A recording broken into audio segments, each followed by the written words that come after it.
Ini adalah lokasi SMP Negeri 3 Kobuluan.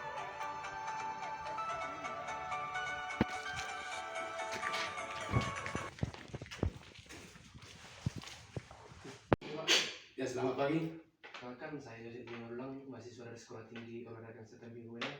Pada kesempatan kali ini saya datang ke sini untuk mewawancara Bapak untuk menanyakan tentang korupsi.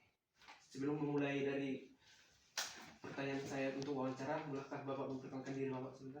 Baik, terima kasih buat mahasiswa yang datang dari Stok Benaguna yang pada saat ini berkenan untuk wawancara di lingkungan SMP Negeri 3 Perbuluan. Sebelumnya saya akan memperkenalkan diri. Nama saya Edward Melau, SPD MPD, selaku Kepala Sekolah di lingkungan SMP Negeri 3 Perbuluan. Demikian sekilas pengenalan diri buat anak kami atau mahasiswa yang datang dari Stok Benaguna.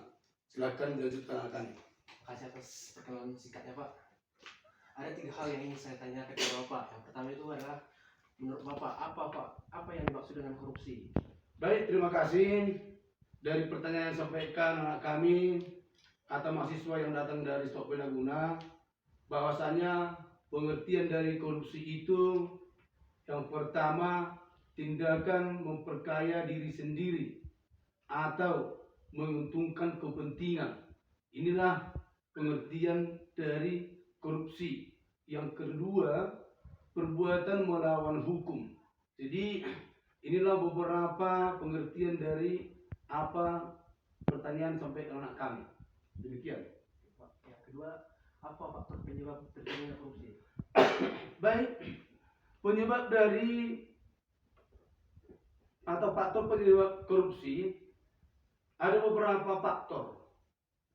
Seperti yang sering kita lihat di masa sekarang ini, banyak para pejabat pegawai yang terjerat karena beberapa faktor. Yang pertama adalah dari faktor politik. Kenapa bisa dari faktor politik? Karena politik merupakan salah satu penyebab terjadinya korupsi karena dipaksa hal-hal sesuatu. Seperti dapat kita lihat ketika terjadi instabilitas politik, kepentingan politik pada pemegang kekuasaan. Jadi ada faktor, ya, faktor penyebab korupsi dari faktor politik. Yang kedua dia dari faktor hukum, ya. Dari faktor hukum bisa kita lihat dari dua sisi. Di satu sisi adalah aspek perundang-undangan, di sisi lain lemahnya penegakan hukum. Itu dia dari faktor hukum.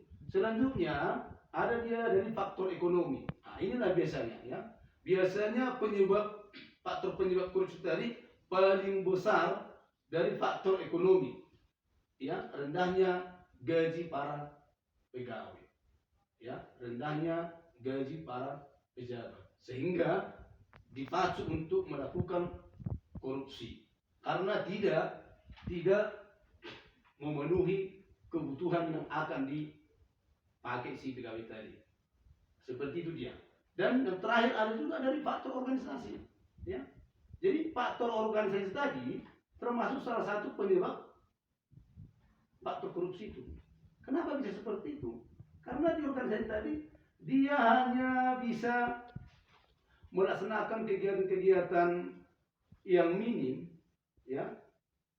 Tetapi niat dia mau membesarkan organisasi tadi sehingga dia terpaksa melakukan korupsi. Jadi dari yang empat tadi itulah beberapa faktor penyebab korupsi yang terjadi sekarang ini. Demikian kami. Untuk pertanyaan ketiga dan terakhir, apa itu dampak dari terjadinya korupsi? Baik, terima kasih buat anak kami. Ini juga sangat bagus pertanyaannya. Dampak korupsi ini bisa kita lihat sekarang di bidang ekonomi, ya. Artinya di bidang ekonomi penerimaan produktivitasnya sudah berkurang, menurunnya pendekatan negara dari pajak. Inilah dampaknya. Ketika banyak pejabat pegawai yang melakukan korupsi, di situ nampak lagi ada poin yang ketiga tadi, ya, menurunnya pendapatan dan pajak negara. Selanjutnya meningkatkan utang negara, sudah hal yang wajar. ketika banyak para pejabat yang melakukan korupsi, udah yang wajar itu pasti merugikan negara. Selanjutnya, rendahnya kualitas barang dan jasa. Ya, rendahnya kualitas barang dan jasa. Itu dia anak kami. Ada juga dia di bidang pemerintahan. Seperti yang kita lihat sekarang ini, di bidang pemerintahan, etika sosial yang sudah tidak ada lagi. Atau sudah tenggelam etika sosialnya. Itu sudah nyata sekarang ini. Berikut, tidak efisien pada birokrasi. Inilah nampaknya.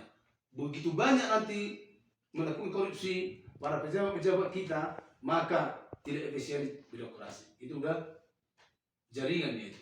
Selanjutnya hilangnya fungsi pemerintahan. Itu dia anak kami. Masih ada lagi di bidang hukumnya. Seperti apa saja di bidang hukumnya, peraturan perundang-undangan tidak efektif. Udah hal yang pasti.